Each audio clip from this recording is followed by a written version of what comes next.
Слово 11. За многуговорливоста и за молчењето.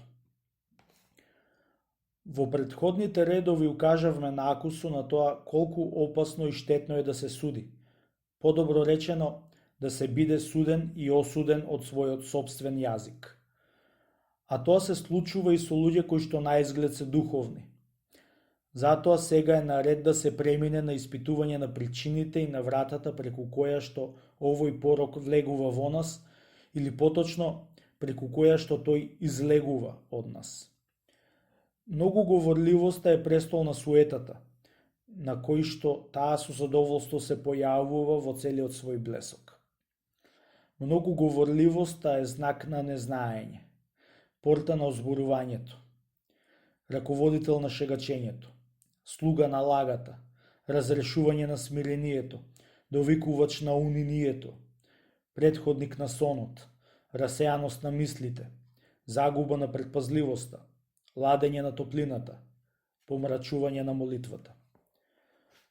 Разумното молчење е мајка на молитвата, ослободување од робството, чување на огнот, чувар на помислите, извидница за непријателот, живеалиште на плачот, пријател на солзите, трудбеник на сеќавањето на смртта, иконописец на маките, обземеност со представата за последниот суд, помошник на спасоносната потиштеност, непријател на дрскоста, сопатник на безмолвието, противник на тежнењето да поучува други, умножување на знаењето, творец на виденија, незабележано напредување, скриено искачување. Оној што ги спознал своите гревови, загосподарил и со својот јазик, а оној што зборува многу, уште не се познава себе си, така како што би требало да се познава.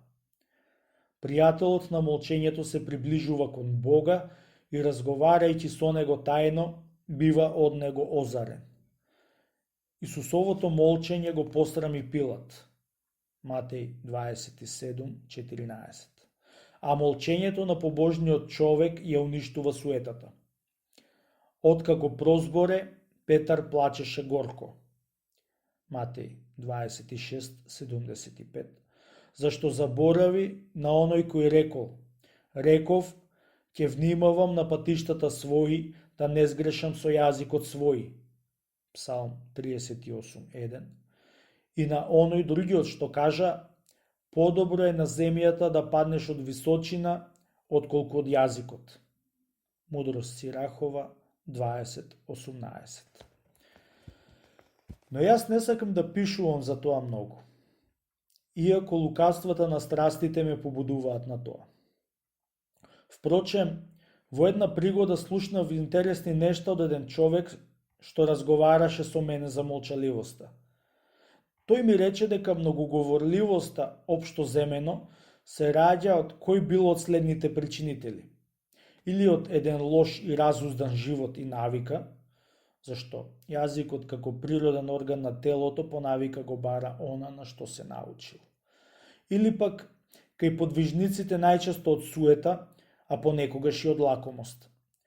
Затоа честопати многумина што го зауздуваат стомакот со некоја сила и со слабост, заедно со него ги зауздуваат и јазикот и многуговорливоста.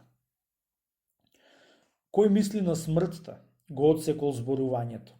И оној што стекнал душевен плач, бега од многуговорливоста како од оган. Оној што го засакал тихувањето, ја затворил устата, а оној што сака да скита, од неговата ќелија го изгонува страст. Кој го почиствувал мирисот на вишниот оган, ги одбегнува собирите на луѓето, исто како што пчелите бегаат од чадот. Зашто, како што чадот ја изгонува пчелата, така и овој не трпи голем собир на луѓе. Малкумина се оние што можат да ја запрат водата без брана. Уште помалубројни се оние што можат да ги скротат невоздржливите усни. Оној што стасал до 11-тиот степен, со еден замав одсекол многу зла.